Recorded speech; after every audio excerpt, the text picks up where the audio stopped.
श्री शिवाय नमस्तुभ्यम। ओम नमः शिवाय। आज आप इस वीडियो में सुनेंगे शिव महापुराण कथा का 24वां अध्याय। तो भगवान शिव और माता पार्वती का ध्यान करते हुए इस पावन और परम कल्याणकारी कथा का श्रवण करते हैं। आज की कथा में भगवान शिव की बारात का हिमालयपुरी की ओर प्रस्थान करना। ब्रह्मा जी बोले कि मुनि श्रेष्ठ नारद, भगवान शिव ने कुछ गणों को वहीं रुकने का आदेश देते हुए नंदीश्वर सहित सभी गणों को हिमालयपुरी चलने की आज्ञा दी।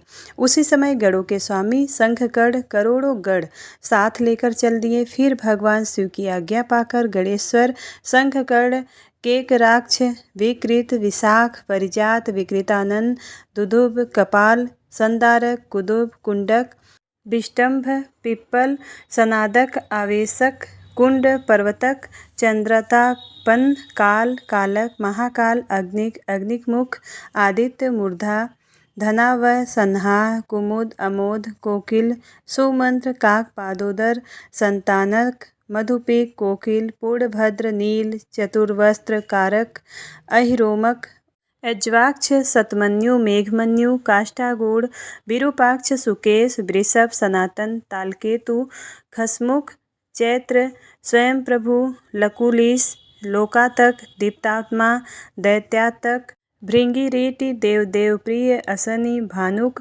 प्रमथ तथा वीरभद्र अपने असंख्य गणों को साथ लेकर चल पड़े। नंदीश्वर वह गणराज भी अपने अपने गणों को ले क्षेत्रपाल और भैरव के साथ उत्साहपूर्वक चल दिए। उन सभी गणों के सिर पर जटा, मस्तक पर चंद्रमा और गले में नील चिन्ह था। शिव जी ने रुद्राक्ष के आभूषण धारण किए हुए थे। शरीर पर भस्म शोभायमान थी। सभी गणों ने हार, कुंडल, केयूर तथा मुकुट पहने हुए थे। इस प्रकार त्रिलोकीनाथ महादेव जी अपने लाखों करोड़ों शिवगणों तथा मुझे श्रीहरि और अन्य सभी देवताओं को साथ लेकर धूमधाम से हिमालय नगरी की ओर चल दिए। शिव जी के आभूषण के रूप में अनेक सर्प उनकी शोभा बढ़ा रहे थे और वे अपने नंदी बैल पर सवार होकर पार्वती जी को ब्याहने के लिए चल दिए। इस समय चंडी देवी महादेवी की बहन बनकर खूब नृत्य करती हुई उस बारात के साथ हो चली। चंडी देवी ने सांपों को आभूषणों की तरह पहना हुआ था और वे प्रेत पर बैठी हुई थी तथा उनके मस्तक पर सोने से भरा कलश था जो कि दिव्य प्रभा पुंज सा प्रकाशित हो रहा था। उनकी यह मुद्रा शत्रु डर के मारे काँप रहे थे। करोड़ों भूत प्रेत उस बारात की शोभा बढ़ा रहे थे। चारों दिशाओं में डमरुओं, भेरियों और शंखों के स्वर गूंज रहे थे। उनकी ध्वनि मंगलकारी थी जो विघ्नों को दूर करने वाली थी। श्री हरि विष्णु सभी देवताओं और शिवगणों के बीच में अपने वाहन गरुड़ पर बैठकर चल रहे थे। उनके सिर के ऊपर सोने का छत्र था। चमर डुलाए जा रहे थे। मैं भी वेदों, शास्त्रों, पुराणों, आगमों, सनकादि और महासिद्धों, प्रजापतियों, पुत्रों तथा अन्यान्य परिजनों के साथ शोभायमान होकर चल रहा था। स्वर्ग के राजा इंद्र भी ऐरावत हाथी पर आभूषणों से सज धज कर बारात की शोभा में चार चांद लगा रहे थे। भक्त वत्सल भगवान शिव की बारात में अनेक ऋषि, मुनि और साधु संत भी अपने दिव्य तेज से प्रकाशित होकर चल रहे थे। देवाधिदेव महादेव जी का शुभ विवाह देखने के लिए शाकनी, यातुधान, वैताल, ब्रह्म राक्षस, भूत, पिशाच, प्रेत, प्रथम आदि गण, तंबुरु और नारद, हाहा और हूहू आदि श्रेष्ठ गंधर्व तथा किन्नर भी मन प्रसन्न से नाचते गाते उनके साथ हो लिए। इस विवाह में शामिल होने में स्त्रियां भी पीछे न थीं। सभी जगत माताएं, देव कन्याएं, गायत्री, सावित्री, लक्ष्मी और सभी देवंगनाएं और देव पत्नियां तथा देव माताएं भी खुशी खुशी शंकर जी के विवाह में सम्मिलित होने के लिए बारात के साथ ही हो ली। वेद शास्त्र सिद्ध और महर्षि जिसे धर्म का स्वरूप मानते हैं, जो स्फटिक के समान श्वेत व उज्ज्वल हैं, वह सुंदर बैल नंदी भगवान शिव का वाहन है। शिव जी नंदी पर आरूढ़ होकर उसकी शोभा बढ़ाते हैं। भगवान शिव की यह छवि बड़ी मनोहारी थी। वे सज धज कर समस्त देवताओं, ऋषि मुनियों, शिवगणों, भूत प्रेतों, माताओं के सानिध्य में अपनी विशाल बारात के साथ अपनी प्राण वल्लभा देवी पार्वती का प्राण ग्रहण करने के लिए आनंद हो अपने ससुर गिरिराज हिमालय की नगरी की ओर पग बढ़ा रहे थे। वे सब मदमस्त होकर नाचते गाते हुए हिमालय के भवन की तरफ बढ़े जा रहे थे। हिमालय की तरफ बढ़ते समय उनके ऊपर आकाश से पुष्पों की वर्षा हो रही थी। बारात का वह दृश्य बहुत ही मनोहारी लग रहा था। चारों दिशाओं में शहनाइयाँ बज रही थी और मंगल गान गूंज रहे थे। उस बारात का अनुपम दृश्य सभी पापों का नाश करने वाला तथा सच्ची आत्मिक शांति प्रदान करने वाला था। ब्रह्मा जी बोले, हे मुनि श्रेष्ठ नारद, तुम भी भगवान शिव की बारात में सहर्ष शामिल हुए थे।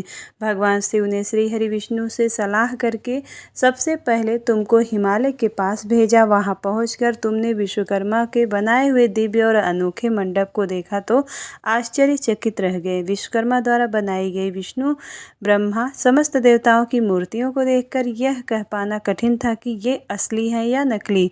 वह रत्नों से जड़े हुए लाखों कलश थे।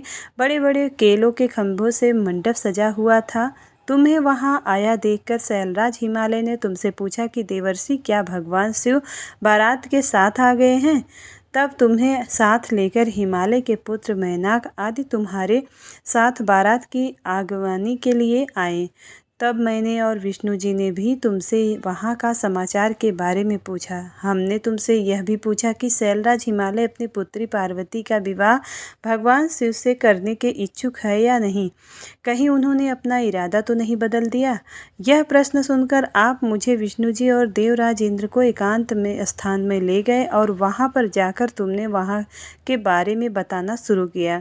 तुमने कहा कि हे देवताओं, शैलराज हिमालय ने शिल्पी विश्वकर्मा से एक ऐसे मंडप की रचना करवाई है जिसमें आप सब देवताओं को जीते जागते चित्र लगे हुए हैं।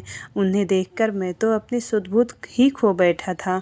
इसे देखकर मुझे लगता है कि गिरिराज आप सब लोगों को मोहित करना चाहते हैं। यह सुनकर देवराज इंद्र भय के मारे कांपने लगे और बोले कि हे लक्ष्मीपति विष्णु जी, मैंने त्वष्टा के पुत्र को मार दिया था।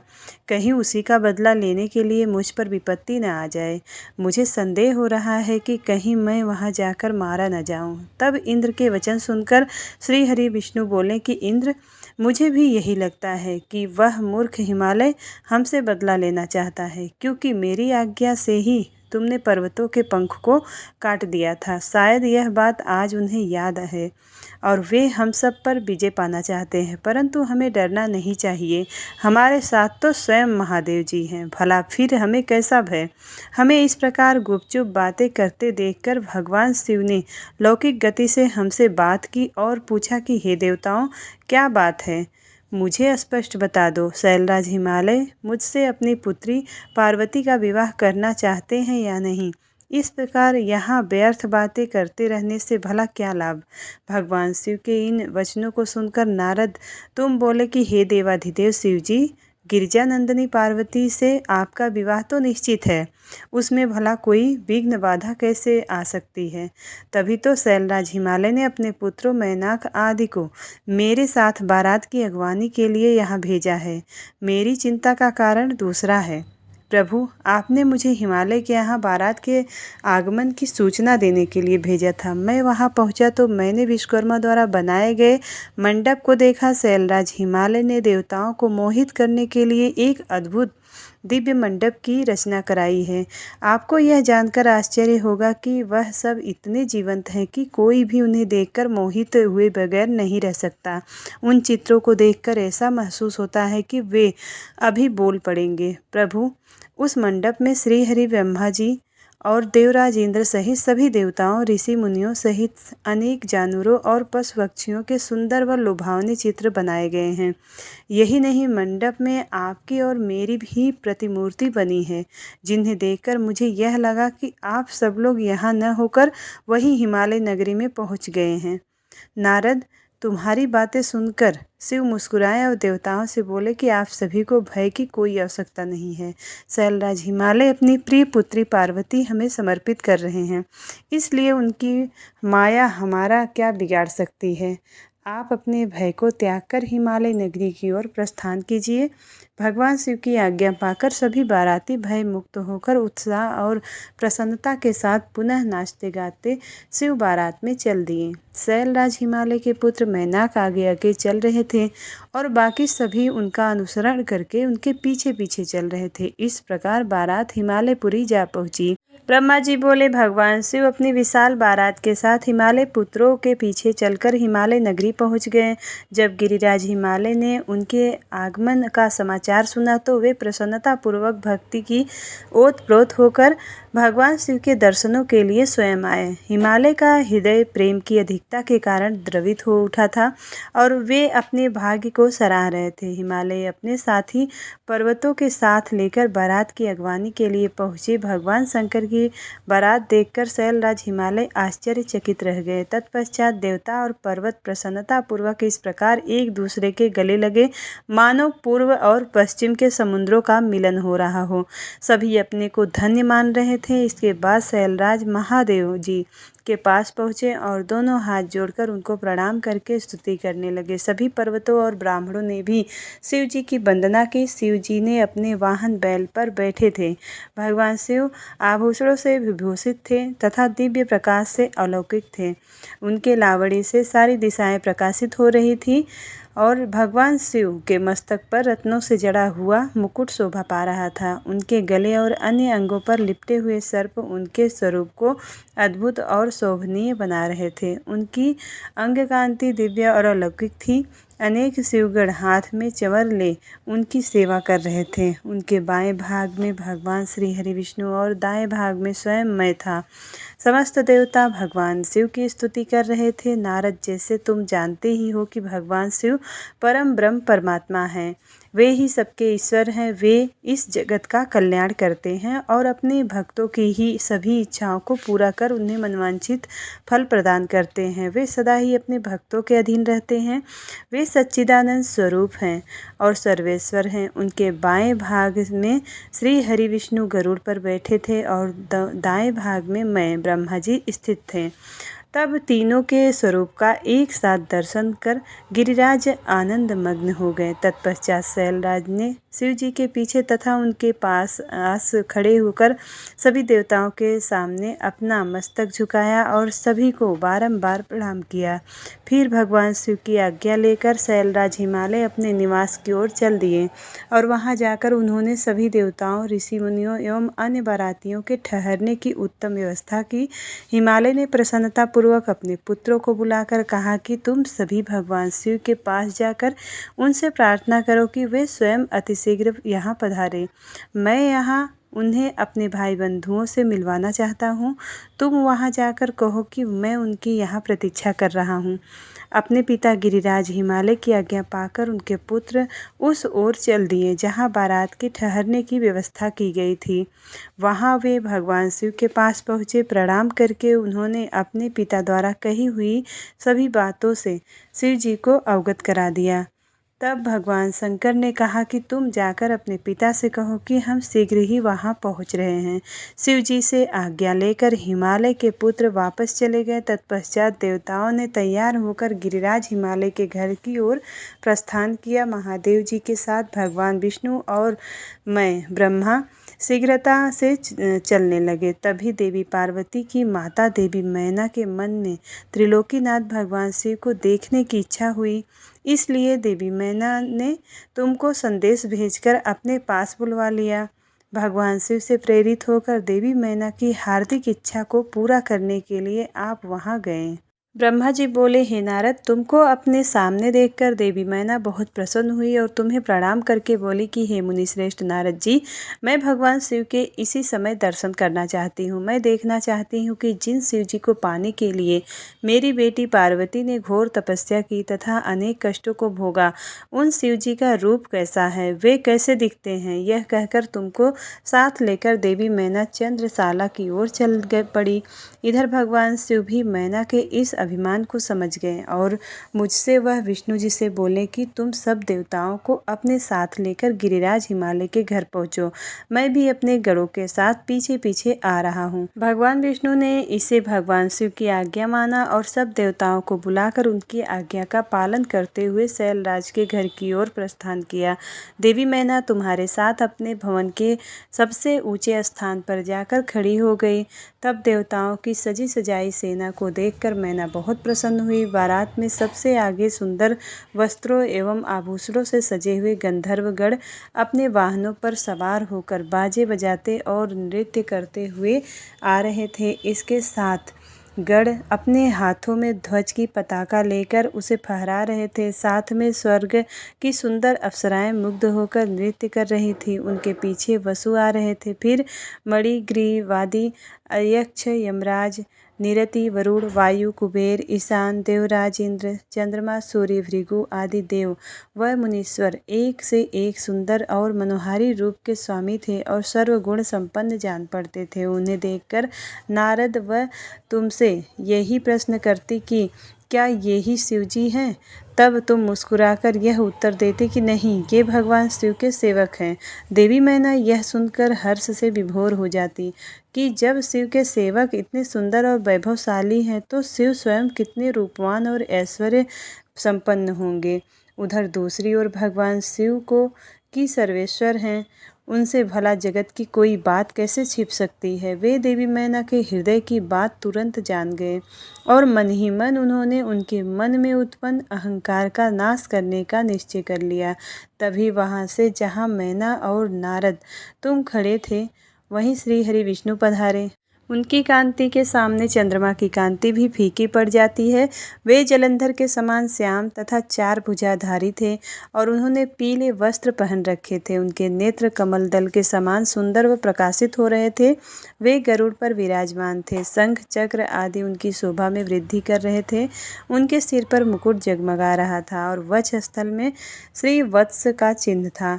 उनका सौंदर्य अप्रतिम तथा देखने वाले को मंत्र मुग्ध करने वाला था। उन्हें देखकर देवी मैना के हर्ष की कोई सीमा न रही और वे तुमसे बोले कि जरूर ये ही मेरी पार्वती के पति भगवान शिव होंगे। नारद जी, देवी मैना के वचनों को सुनकर आप मुस्कुराए और उनसे बोले कि देवी, ये आपकी पुत्री पार्वती के होने वाले पति भगवान शिव नहीं है, बल्कि क्षीर सागर के स्वामी और जगत के पालक श्री हरि विष्णु हैं। ये भगवान शिव के प्रिय हैं और उनके कार्यों के अधिकारी भी हैं। हे देवी, गिरिजा की पति भगवान शिव तो संपूर्ण ब्रह्मांड के अधिकारी हैं। वे सर्वेश्वर हैं और वही परम ब्रह्म परमात्मा हैं।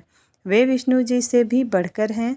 ये तुम्हारी बातें सुनकर मैना शिवजी के बारे में बहुत कुछ सोचने लगी कि मेरी पुत्री बहुत भाग्यशाली और सौभाग्यवती है, जिसे धन, वैभव और सर्वशक्ति संपन्न वर मिला है।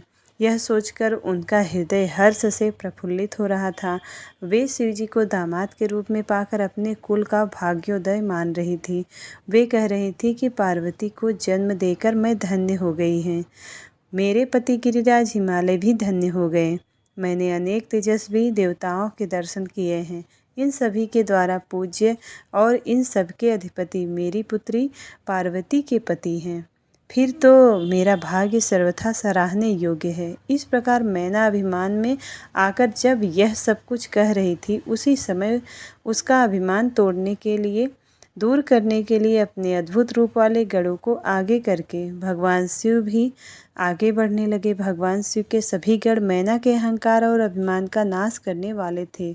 भूत, प्रेत, पिशाच आदि अत्यंत कुरूप गणों की सेना सामने से आ रही थी। उसमें से कई बवंडर का रूप धारण किए थे।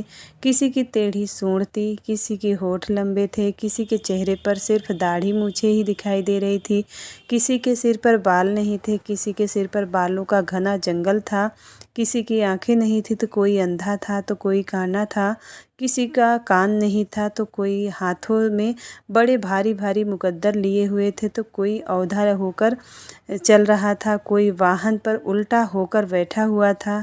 उनमें कितने ही लंगड़े थे, किसी ने दंड और पास ले रखे थे, सभी शिवगढ़ अत्यंत कुरूप और विकराल दिखाई देते थे। कोई सींग बजा रहा था, कोई डमरू तो कोई गौमुख को बजाता हुआ आगे बढ़ रहा था। उसमें किसी का सिर नहीं था तो किसी के धड़ का पता नहीं चल रहा था, तो किसी के अनेकों मुख थे, किसी के चेहरे पर अनगिनत आंखें लगी हुई थी, किसी के अनेकों पैर थे और किसी के हाथ नहीं थे तो अनेकों कान थे, तो किसी के अनेकों सिर थे। सभी शिवगढ़ के अचंभित करने वाली वेशभूषा धारण की हुई थी। कोई आकार में बहुत बड़ा था तो कोई बहुत छोटा था। वे देखने में बहुत ही भयंकर लग रहे थे। उनकी लंबी चौड़ी विशाल सेना मदमस्त होकर नाचते गाते हुए आगे बढ़ रही थी। तभी तुमने उंगली के इशारे से शिवगढ़ों को दिखाते हुए देवी मैना से कहा कि दर्शन करना। देवी, पहले आप भगवान शिव के गढ़ों को देख लें। तत्पश्चात महादेव जी भी भूत प्रेतों की इतनी बड़ी सेना को देखकर देवी मैना भय से कांपने लगी। इसी सेना के बीच में 5 मुख वाले, 3 नेत्रों, 10 भुजाओं वाले, शरीर पर भस्म लगाए हुए, गले में मुंड की माला पहने हुए, गले में सर्पों को डाले हुए, बाघ की खाल को ओढ़े हुए, पिनाक धनुष धारण किए हुए, हाथ में उठाए हुए त्रिशूल कंधे पर रखकर बड़े कुरूप और बूढ़े बैल पर चढ़े हुए भगवान शिव देवी मैना को दिखाई दिए। उनके सिर पर जटाजूट थी और आंखें भयंकर लाल थी। नारद, तभी तुमने मैना को बताया कि वे भगवान शिव हैं। तुम्हारी यह बात सुनकर मैना अत्यंत व्याकुल होकर तेज वायु के झकोरे लगने से टूटी लता के समान धरती पर धड़ाम से गिरकर मूर्छित हो गई। उनके मुख से सिर्फ यही शब्द निकले कि सबने मिलकर मुझे छल कपट कर राजी किया है। मैं सबके आग्रह को मानकर बर्बाद हो गई। मैना के इस प्रकार बेहोश हो जाने पर उनकी अनेकों दासियां वहां भागती हुई आ गई और अनेक प्रकार के उपाय करने के पश्चात धीरे धीरे मैना को होश आई।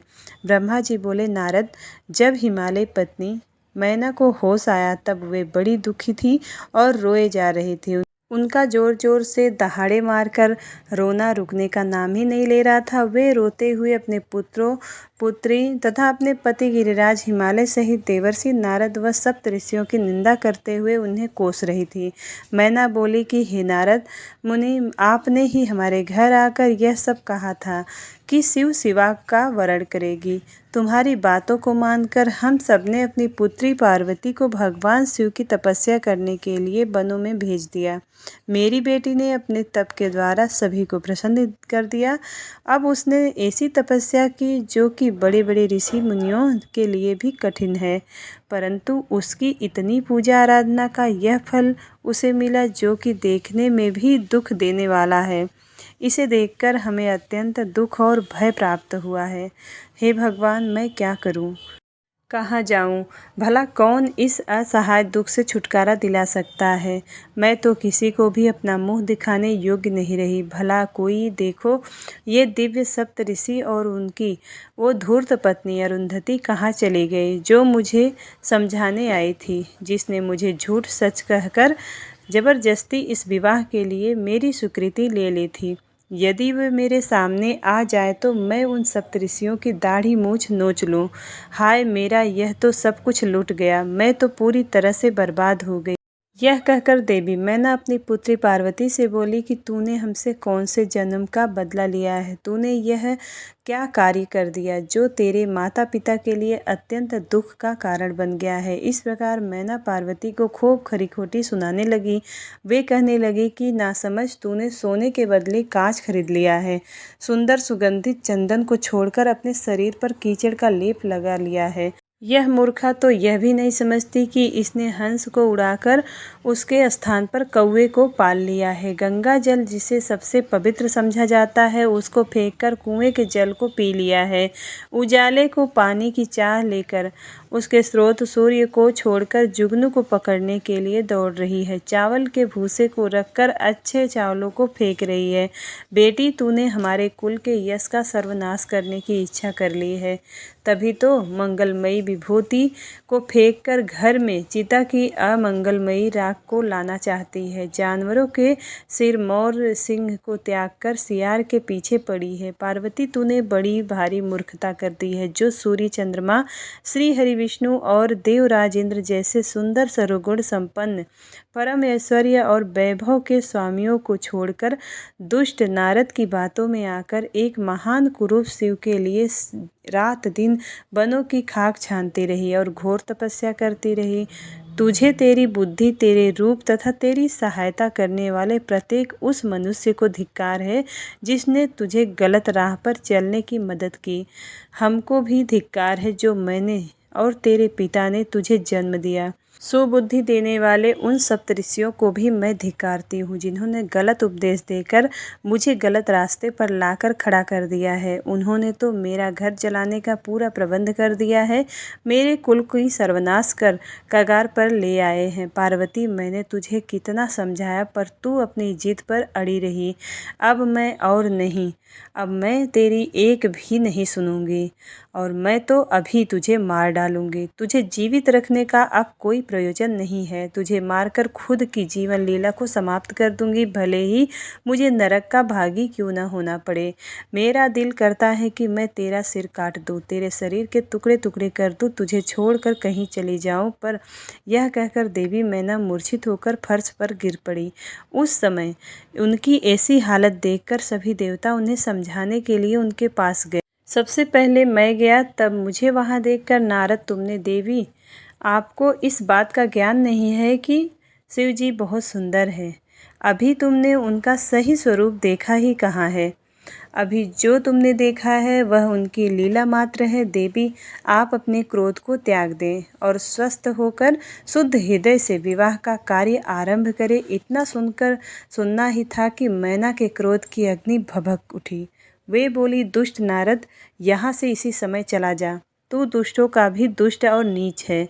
तू मेरे सामने भूल कर भी मत आना। इसी समय यहाँ से निकला तो मैं तेरी सूरत तक देखना नहीं चाहती हूँ। मैना की ये वचन सुनकर इंद्र आदि देवता दौड़कर वहाँ चले आए और बोले कि हे पितरों की कन्या मैना, भगवान शिव तो इस समस्त चराचर जगत के स्वामी हैं। वे तो सबको सुख देने वाले तथा सबको मनवांछित वर देने वाले सर्वेश्वर हैं।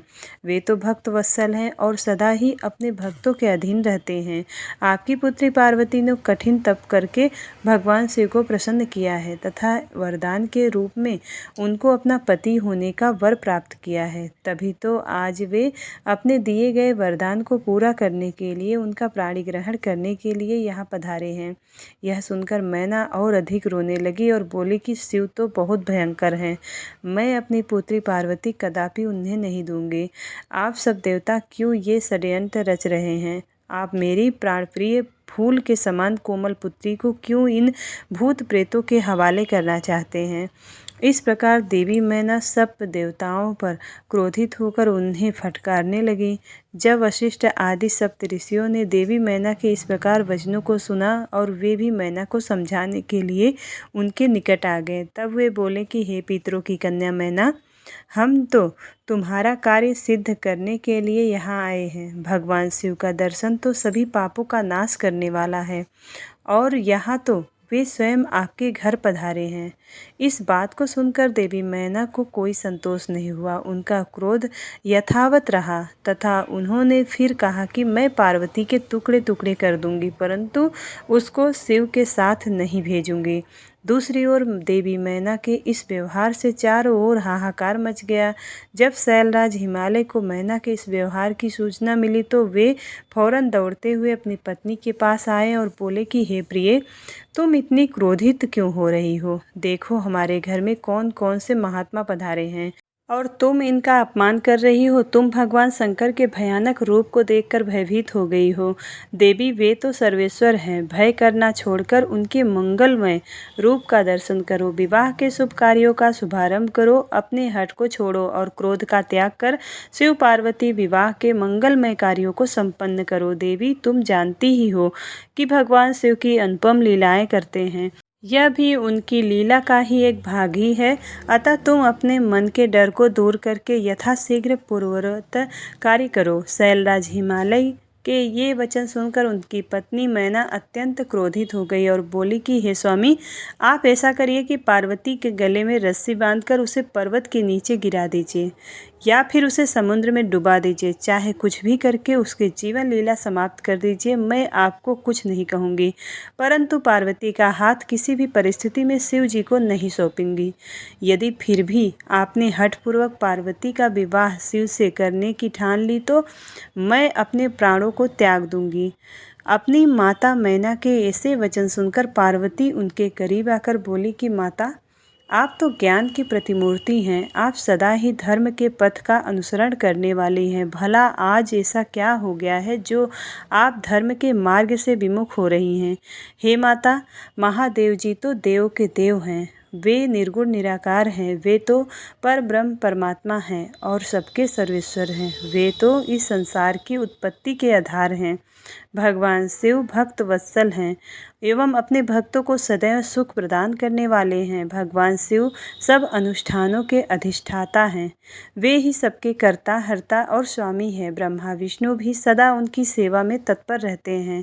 हे माता, आपको तो इस बात का गर्व होना चाहिए कि आपकी पुत्री का हाथ मांगने के लिए देवता भी याचक की भांति आपके दरवाजे पर पधारे हैं। अतः आप बेकार की बातों को छोड़कर उत्तम कार्य करो। इसे मुझे भगवान शिव के हाथों में सौंपकर अपने जीवन को सफल कर लो। माता, मेरी छोटी सी विनती स्वीकार कर लो और मुझे भगवान शिव के चरणों में उनकी सेवा के लिए समर्पित कर दो। माँ, मैंने मन, वाणी और क्रिया द्वारा भगवान शिव को अपना पति मान लिया है। अब मैं किसी और का वरण नहीं कर सकती। मैं सिर्फ महादेव जी का ही स्मरण कर सकती हूँ। उन्हें पति रूप में पाने की इच्छा लेकर मैं अपने जिंदगी के इतने वर्ष बिताए हैं। भला आज मैं कैसे अपने वचन से पीछे हट जाऊं? पार्वती जी के कहे वचनों के सुनकर मैना क्रोध के अधिक से उद्वेलित हो उठी और उसे डांटने लगी और बुरे वचन कहने लगी। मैना रोती जा रही थी। वहां उपस्थित सभी महानतम सिद्धों ने देवी मैना को समझाने का बहुत प्रयत्न किया, परंतु सब निरर्थक सिद्ध हुआ। वे किसी भी स्थिति में समझने के तैयार ही नहीं हुए थे।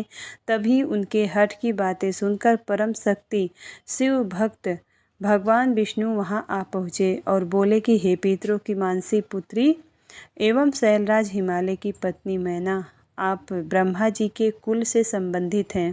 इसी कारण आपका सीधा संबंध धर्म से है। आप धर्म की आधारशिला हैं। फिर भला कैसे धर्म का त्याग कर सकती हैं?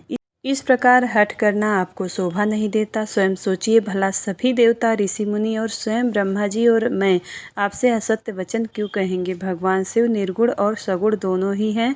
वे कुरूप हैं तो स्वरूप भी हैं। उनकी पूजा करते हैं सभी। वे ही सज्जनों की गति हैं। मूल प्रकृति रूपी देवी एवं पुरुषोत्तम का निर्माण भगवान शिव ने ही किया है। मेरी और ब्रह्मा जी की उत्पत्ति भी भगवान शिव जी के द्वारा ही हुई है।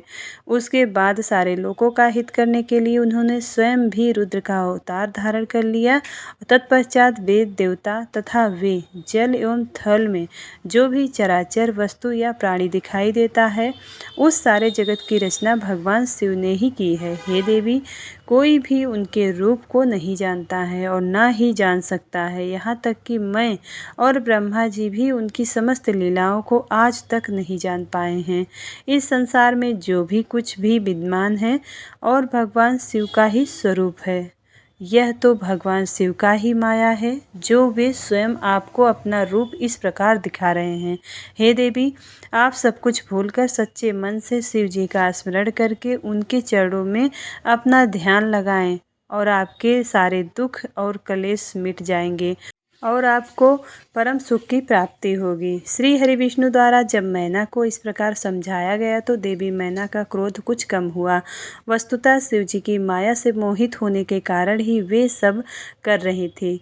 कुछ शांत होने पर उन्होंने कुछ देर मन में विचार किया। तत्पश्चात मैना श्री हरि विष्णु से बोली कि प्रभु, मैं आपकी हर बात समझ गई हूँ। मैं यह भी जानती हूँ कि भगवान शिव सर्वेश्वर हैं और इस जगत के कण कण में व्याप्त हैं। मैं आपकी इच्छानुसार भगवान शिव को अपनी पुत्री सौंप सकती हूँ, पर मेरी एक शर्त है।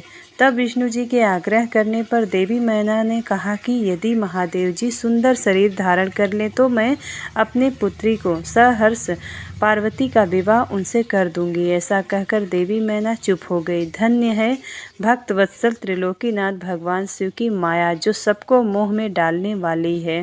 ब्रह्मा जी ने बोले कि हे नारद, उस समय जब देवी मैना ने विष्णु जी के सामने इस प्रकार की शर्त रखी, तब मैंने तुमको भगवान शिव के सामने जाने का आदेश दिया। तुमने वहां जाकर उनकी स्तुति की और उन्हें संतुष्ट किया। तब तुम्हारी बात मानकर तथा देवताओं का कार्य सिद्ध करने की इच्छा से भगवान शिव ने प्रसन्नतापूर्वक अद्भुत, उत्तम और दिव्य रूप धारण कर लिया। उस समय भगवान शिव कामदेव से अधिक रूपवान लग रहे थे। उनके सुंदर रूप लावण्य को देखकर तुम प्रसन्न होते हुए तुरंत देवी मैना के पास उन्हें यह शुभ समाचार देने के लिए चले गए। वहां पहुंचकर जहां देवी मैना बैठी थी, उन्हें देखकर तुम बोले कि हे शैलराज की पत्नी और पार्वती की माता मैना, आप चलकर स्वयं भगवान शिव के सुंदर और मनोहारी रूप का दर्शन करें। यह समाचार पाकर देवी मैना की प्रसन्नता की कोई सीमा न रही। वे आपको अपने साथ लेकर भगवान शिव के दर्शन के लिए गई। वहां पहुंचकर मैना ने भगवान शिव के परम आनंददायक सुंदर रूप के दर्शन किए। शिव जी का मुखारविंद करोड़ों सूर्य के समान तेजस्वी, सुंदर एवं दिव्य था। उनके विशाल मस्तक पर चंद्रमा सुशोभित था। सूर्य ने उनके सिर पर छत्र धारण कर रखा था। भगवान शिव प्रसन्न मुद्रा में थे। वे ललित लावण्य से युक्त मनोहर गौरवर्ण चंद्रलेखा से अलंकृत होकर बिजली की भांति चमक रहे थे। विष्णु सहित सभी देवता एवं ऋषि मुनि उनकी प्रेम पूर्वक सेवा कर रहे थे। उनके शरीर पर दिव्य अलौकिक सुंदर वस्त्र व आभूषण शोभा पा रहे थे।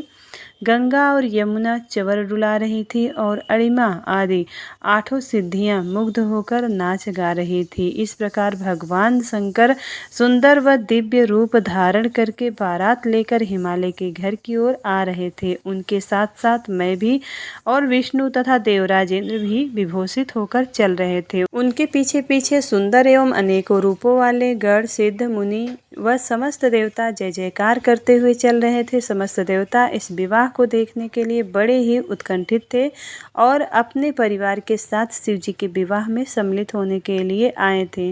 विश्वसु आदि गंधर्व व सुंदर अप्सराएं भगवान शिव के यश का गान करते हुए चल रहे थे। भगवान शिव के गिरिराज हिमालय के द्वार पर पधारते ही वहां महान उत्सव होने लगा। उस समय महादेव जी की शोभा अद्भुत व निराली थी।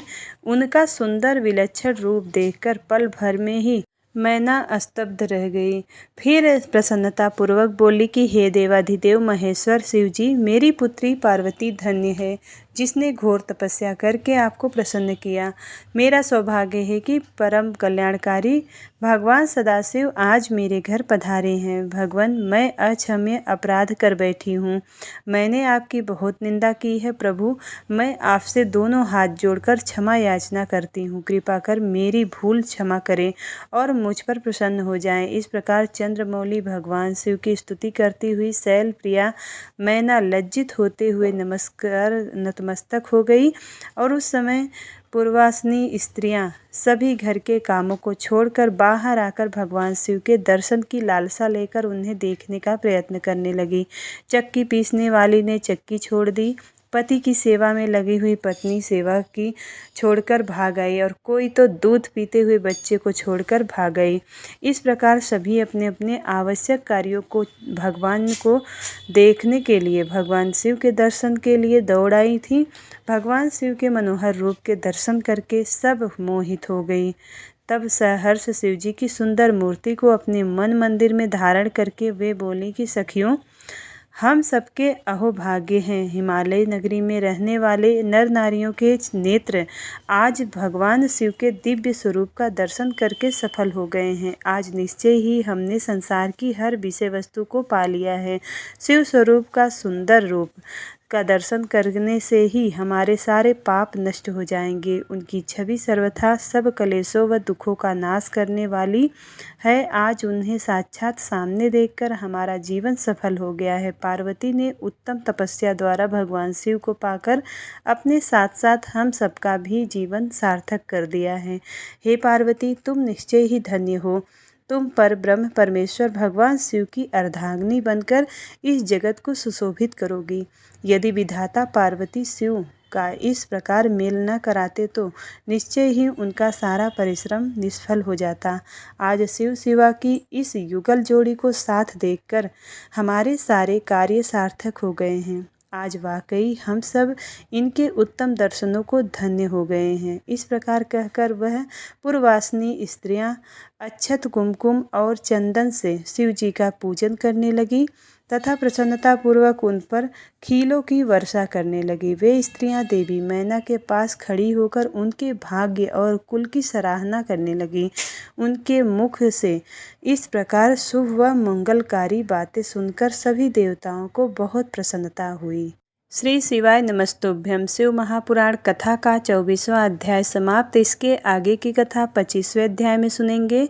उम्मीद करती हूँ वीडियो आपको पसंद आती है। यदि वीडियो पसंद आए तो वीडियो को लाइक करिएगा। चैनल पर पहली बार आए हैं तो सब्सक्राइब जरूर करिएगा और कमेंट बॉक्स में हर हर महादेव जरूर लिखिएगा। तो मिलती हूँ अगली वीडियो में, तब तक के लिए हर हर महादेव।